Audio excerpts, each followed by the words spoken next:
Hi learners, in this video I'm going to talk about cooperative societies, the features or characteristics of a cooperative societies and the different types of cooperative societies. A cooperative society is a voluntary association of individuals which has been started with the aim of service to its members. It is a form of business organization where individuals belonging to similar class join the hands for the promotion of their common goals. Like all the farmers join together and form farmers cooperative societies, then all the consumers join together and form consumers cooperative societies. So people belonging to similar class join their hands or come together to form a cooperative society for the purpose of promotion of their common goals. Generally, a cooperative society is formed to protect the interests of the weaker sections of the society, and it is a voluntary association of persons whose motive is basically to achieve the welfare of its members. And the cooperative society works on the principle of mutual help and welfare. Hence, the principle of service dominates the working of the cooperative societies. Further, let's analyze some of the features of a cooperative society. Now, basically, a cooperative society is a voluntary association of its members. That is, individuals are free to join a cooperative society and also to leave the membership of a cooperative society as per their desire. Irrespective of their religion, caste, gender, or any other factors, the membership is open to all the members. And however, it is compulsory for the cooperative societies to get registration. And the next feature of the cooperative society is open membership. Now, basically, cooperative societies work on the principle of open membership. That is, any persons can become members. However, the membership is not restricted to a few persons only. Next, service motive. Like I said earlier, in the meaning of a cooperative society, generally people join a cooperative society in order to get mutual benefit or for the welfare of its members, and therefore the principle of service dominates the working of a cooperative society. And if any surplus is generated in the cooperative society, it is distributed among the members. Then further, the cooperative society has democratic management. Now, democratic management means that all the members of the society are jointly, take any decisions and take part in the working of the cooperative society. And whenever the cooperative society has to elect, any of their members to manage the cooperative society, the election of the members is done on democratic lines. So therefore, the management of the cooperative society is done by the members of the cooperative society themselves. The members of the cooperative society generally appoint a managing committee for looking after the working of the cooperative society. Further, the principle of democracy is also extended to the next feature of cooperative society, which is one man, one vote. So, a cooperative society is democratically managed, which means that one member, one vote is the rule, and thus the members have a say in the management of the affairs of the cooperative society.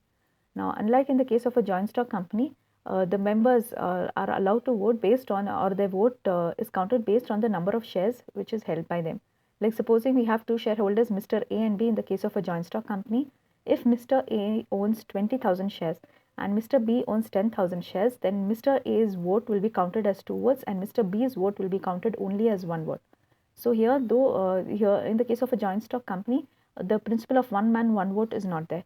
Whereas in the case of a cooperative society, every member of the cooperative society is allowed to vote, and every person's vote is counted as a single vote.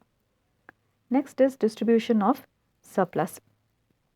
Now, generally, if there is any surplus or profit generated in a cooperative society, it is distributed among the members as a dividend in conformity with the bylaws or any other agreements which is made by the members of a cooperative society. And government control. See, the government regulates the working of a cooperative society throughout the country through its different rules and regulations which it has been framed from time to time. And the cooperative societies in the country are required to register themselves before they come into existence.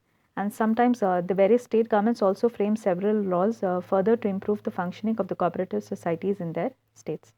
So these are some of the general features of a cooperative society. Moving on to the types of cooperative societies. Now, there are various types of cooperative societies depending on the members who have formed the cooperative societies and the nature of the work for which the cooperative societies have been formed. So now let's look into some of the important types of cooperative societies. The first kind of cooperative society is consumer cooperative societies. In the case of consumer cooperative societies, generally these are cooperative societies which are formed by the consumers of a particular area so that they can analyze the individual requirements of the various consumers and then make bulk purchases or purchase the goods which are required by the consumers at wholesale rates and then distribute it among the members. So generally these cooperative societies provide daily necessary commodities to the consumers at an optimum price. So generally, when we go to buy groceries or any other eatable items, and if it is just bought on retail scale, retail level, that is in small quantities, we generally tend to pay huge prices. So consumer cooperative societies, maybe the consumers of a particular area join together, and the requirements of individual households for the entire month is ascertained. Like Mr. A, supposing there are 10 members, and then Mr. A, the requirements of wheat for Mr. A for 1 month is ascertained. Requirements of Mr. B for 1 month is ascertained, like that. Individually, supposing the requirements for wheat for all the 10 households comes up to around 150 kg. Then bulk purchase of this wheat is made, and since bulk purchase is made, the cost per kg of wheat is very less. So therefore, consumer cooperative societies enables the consumers to get the necessary commodities at affordable prices. The next type of cooperative society is producers cooperative societies. No. Generally, to protect the interests of small consumers, these societies are set up, and to increase the marketing possibilities and the production efficiency, the producers decide to work together or as separate entities.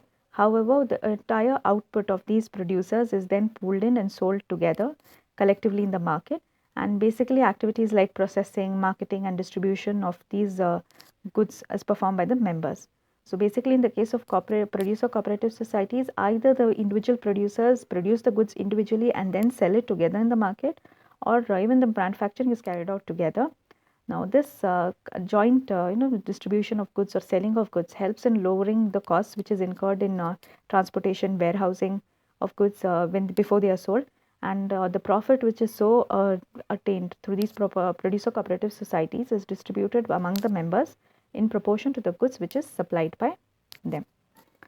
The next kind of cooperative societies is marketing cooperative societies. Now, with the aim of helping small producers in selling their products, these societies are established. Now, generally, the marketing cooperative societies helps in the distribution of goods of the producers who want to sell their goods at reasonable prices, and for securing a favorable market for the products.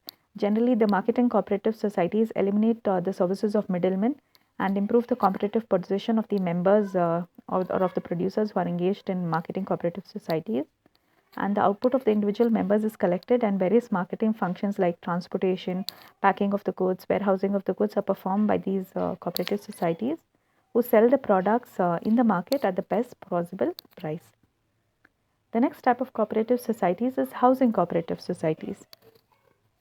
Generally, most of the individuals, all individuals in fact have the desire or the dream to own a household. But then because of the increasing costs in living and all that, it becomes very difficult for many individuals to realize this dream of theirs to own a house. So generally people who have economically lesser resources come together in order to construct houses at reasonable costs. So for the purpose of acquiring houses at reasonable costs, housing cooperative societies are established, and basically the aim of this cooperative society is to solve the housing problems of the members, and a member of this society procures a residential house at a much lesser cost than which they would have incurred when they had to when the members go out and purchase the houses individually. And generally the housing cooperative societies buy land in a large scale, and they construct the houses and give the option to the members to pay in installments to purchase the house. So basically housing cooperative societies enables the members to own a house or construct the house as per their choice and also at affordable prices. The next we have is credit cooperative societies. Now these cooperative societies are generally established for the purpose of providing financial services to their members. Now the principle of helping people or service to its members is the core goal of this credit cooperative societies. Now credit cooperative societies provide credit and financial services to their members at competitive prices, and each and every depositor has the right to become a member. Further, the members are also required in the case of a credit cooperative society to attend the annual meetings and to give their and also to select the members who will look after the working of the credit cooperative societies. Now, basically, credit cooperative societies provide loans to the members at a very less rate of interest. And in rural areas, they provide loans to farmers for the purchase of seeds, fertilizers, and in urban areas, the cooperative societies provide loans for the purpose of purchasing raw materials and various other machine tools. The next we have is farming cooperative societies. Now, farming cooperative societies are those cooperative societies which are set up by the farmers, and generally these are set up by small agriculturalists in order to get the benefits of large scale farming. And these societies helps the farmers to get access to new and improved methods of agriculture or cultivation. And next we have is transport cooperative societies. Now, basically, transport cooperative societies are established for the purpose of providing affordable transportation facilities to its members. So, generally, in the case of transport cooperative societies, bus schemes, welfare bus schemes is given to the members, where the members are allowed to avail a pass, for traveling on approved routes. Next, we have is insurance cooperative societies.